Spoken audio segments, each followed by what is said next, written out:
Day. Dahil ito ay celebration ng ating kalayaan, pagpapasalamat sa ating mga ninuno, pero ito din ay pagkilala ng ating mga problema bilang bayan. At ito din ay panahon para tayo ay makapagbigay ng ating mga pangarap para sa ating pinakamamahal na bayan. Isang maisog na pagbati. Intro pa lang po yun. Ito po yung totoo na speech. Ito po yung totoo na speech. Kailangan ko po gawin ito kanina si Senator Amy. Sabi ko sa kanya, huwag mo ako kasapin kasi hindi pa tapos yung speech ko. Ginagawa ko siya. Tapos habang kumakanta si Jimmy Bondok, maganon-ganon ako, pero edit ako ng edit na speech. Habang kumakanta si Robin Padilla, sabi ko, Jairain, pasa mo sa akin yung ano. Tapos sabi ni Senator Amy, Papa, bakit parang seryoso yung speech mo? Bakit, sineseryoso mo yan? Sabi ko, trabaho ko kasi. Mga Pilipino dito sa Malaysia at sa lahat ng mga Pilipino sa buong mundo na nanonood sa ating live streaming, na nagtitipon at nagdiriwang ng Araw ng Kalayaan. Isang maisog na pagbati sa lahat ng mga Pilipinong nagmamahal sa Pilipinas at patuloy na naninindigan sa kabila ng panganib na dala nito. Katulad ninyong mga overseas Filipino workers.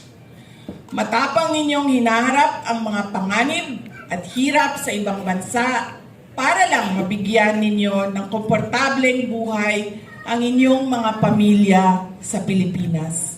Kami po ay nagpapasalamat sa patuloy ninyo na suporta sa ating bayan at sa pag-aalaga ninyo sa inyong mga pamilya na nandun sa ating bayan. Ang inyong mga sakripisyo at tapang ay nagsasalamin sa lalim ng inyong pagmamahal sa inyong pamilya. At dito rin natin nakikita ang inyong malasakit para sa Pilipinas. Ang ating pangarap ay lumaya sa kahirapan at maging matatag ang bansa. Kapag matatag tayo, maganda ang ekonomiya. At kapag maganda ang ekonomiya, may kabuhayan at hanap buhay ang mga Pilipino. Posibleng hindi na kailangan maging OFW.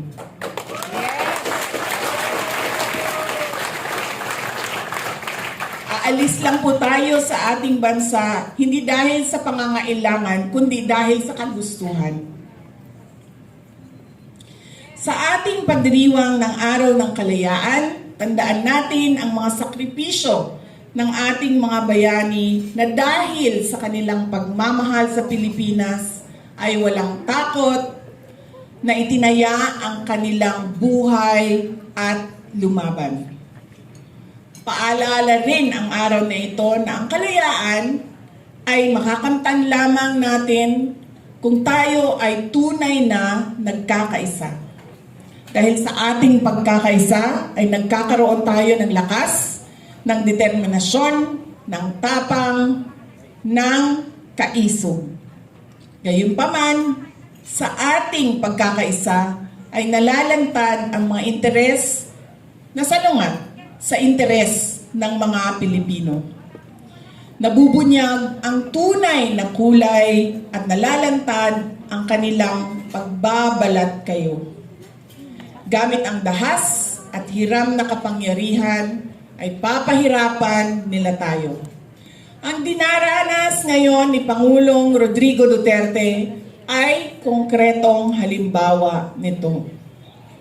Alam niyo po, meron na po akong mga nakilala sa iba't ibang bansa dahil sa trabaho ko, mga dayuhan. Dahil sa trabaho ko bilang isang Vice President at dating Education Minister. At sa mga nakausap ko, lahat sila nagsabi, it is unthinkable for a government to surrender its citizen to a foreign power. Yan ang exact eksaktong sinabi sa akin ng isa sa mga nakausap ko. Tapos, lingo-lingo siya, ana siya. Pero sa Pilipinas, napakadali na ibigay ninyo ang inyong former head of state.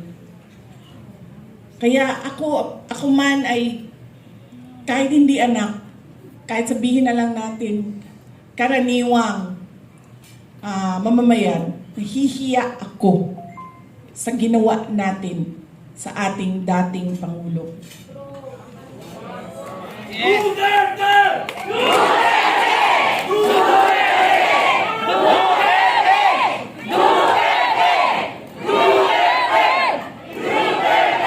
At syempre, inimbita ko si Senator Amy Marcos kung saan man ako pumupunta, dinadala-dala ko siya.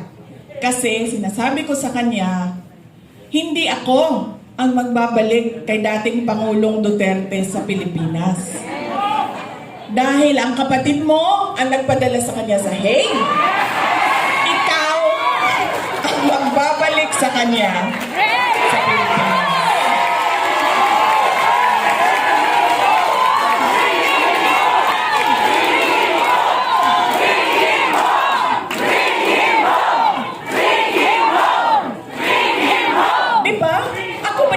Sa iyahan dito, di ba? Di ba? O, iyahan iksuon man, di ikaw ang magbalik ana dito sa mga sa Davao.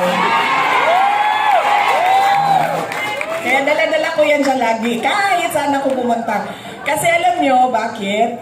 Kahit saan din ako pumunta, lahat ng Pilipino nagsasabi, iuwi mo sa akin. Sinasabihan ako, kahit nung bata sa kampanya namin sa Manila, maliit na bata na pagbaba ko sa stage, mukha siya mga 8-9 years old. Sabi niya sa akin, ibalik mo si Tatay Digong. Ha?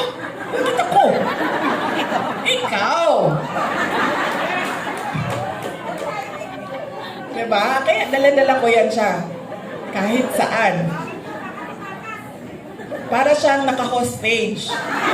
Bibitawan ko lang yan siya kapag si dating Pangulong Duterte ay nabalik na sa Davao City.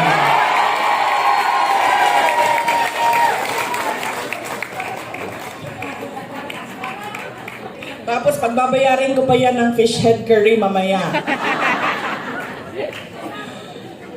Tulad kay Pangulong Duterte, dahil sa kanyang patuloy na pagmamahal at malasakit sa ating bayan, ay itinuring siyang kalaban ng mga taong lasing sa kapangyarihan. Patunay din ito ng ating karanasan na nagpapakita na ang pagmamalasakit at paglilingkod sa bayan ay banta sa interes ng iilan lamang. To them, we are a hindrance, an obstruction to the path of their personal ambition, an enemy they must eliminate to clear their way. Napanood niyo ba yung speech ni Senator Amy doon sa Senado? Yes! Yun po ang kabuuhan ng explanation ng sinasabi ko. Hindi ko po napanood, pero panoorin niyo. Marami ang nagsabi sa akin na naipaliwanag niya ng maayos kung ano ba yung nangyayari sa impeachment na ginagawa. The attacks are cowardly, yet openly disingenuous and arrogant. Absence of basic human decency and respect for the rule of law. Typical of people drunk in power. Pero nananatili tayong nakatayo dahil ang pinaglalaban natin ay tama at totoo. We remain strong, steadfast, and grounded in truth, integrity, and faith in the hand of God that will move in ways we cannot comprehend at this point. Justice bends to the truth, and we are ever more resolute in our fight for the Philippines. Kalayaan, kinabukasan, yung ating KKK,